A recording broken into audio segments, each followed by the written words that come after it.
Nesse segundo capítulo, a gente vai abordar sobre uma cultura familiar de bênção. Algo que o pastor Craig menciona nesse capítulo são duas coisas, são muitas coisas interessantes, mas tem duas que me chamam muita atenção. Essa questão da gente criar uma cultura familiar, a gente trazer o reino de Deus para o nosso ambiente, para o nosso lar. A gente vai entender que em certos momentos, ele dá vários exemplos. Momento de jantar, que a Tatiana também falou, um momento de um café, uma reunião.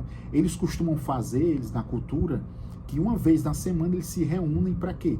Para celebrar a vida das pessoas, para honrar a vida das pessoas, onde um momento onde eu honro essas pessoas e eu abençoo essas pessoas. E aí ele dá o passo a passo de como tem que ser essa bênção baseado na palavra de Deus.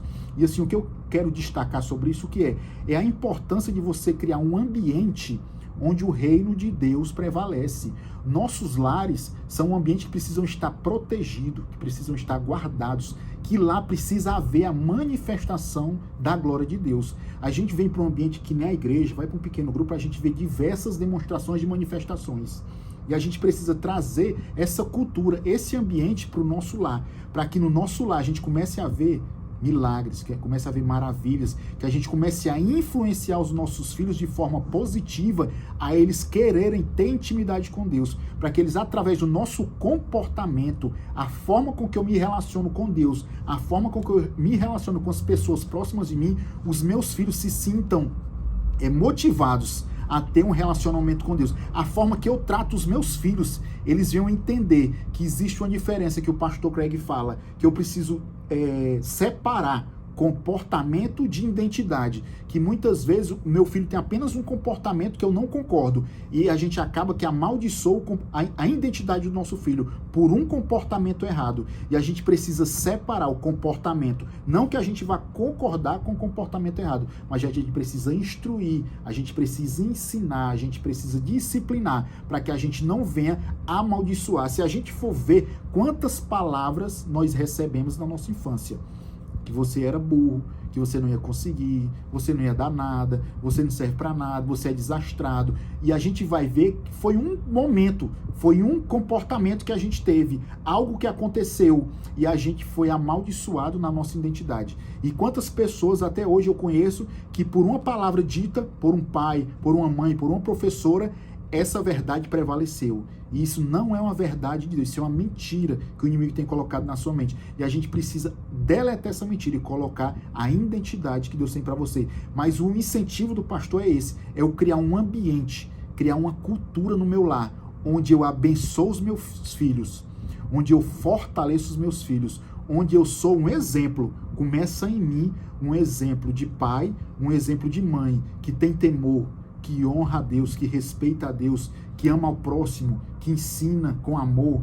que respeita os menores, né? Porque às vezes a gente desconecta porque os nossos filhos são pequenos e dependem da gente, e a gente maltrata, a gente grita, a gente afasta, a gente machuca, mas são as pessoas que mais amam a gente e que a gente ama muito. Eu não tenho dúvida que um pai não ama o filho.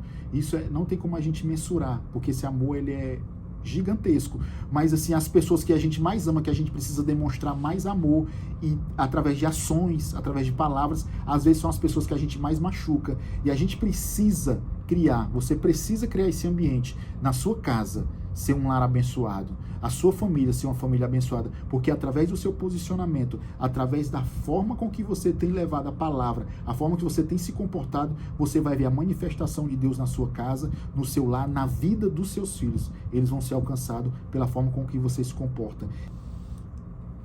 E na prática, Tati, como que a gente faz isso acontecer?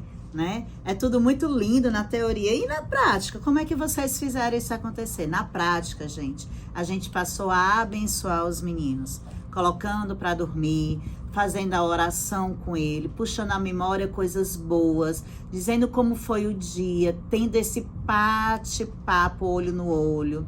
A gente passou a se conectar.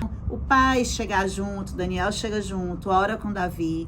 Então, Daniel dá palavras de bênção para Davi, eu acolho Davi, porque tem as funções do pai e tem as funções da mãe. Então, na prática, toda a oportunidade de conversa com a gente termina em bênção. Tá indo para a escola? Filho, Deus te abençoe. Que o Senhor ilumine sua mente, que guarde o seu coração, que Ele guarde os seus caminhos e lhe dê pessoas certas no momento certo. Amigos verdadeiros para a sua vida. Isso entra na prática. Então o Senhor coloca na vida dos nossos filhos pessoas boas, pessoas que vão ajudar ele a crescer e a avançar. Essa posição é nossa, mas tem muitos jovens no meio do caminho que perderam essa identidade com os pais. Então o resgate dessa identidade com os pais, filhos e pais, coração dos filhos voltado para os pais e dos pais voltado para os filhos, depende de você, do seu posicionamento. Então, inicie de manhã abençoando e termine o dia à noite abençoando. Em nome de Jesus, espero que vocês coloquem em prática já hoje, hein? Até já.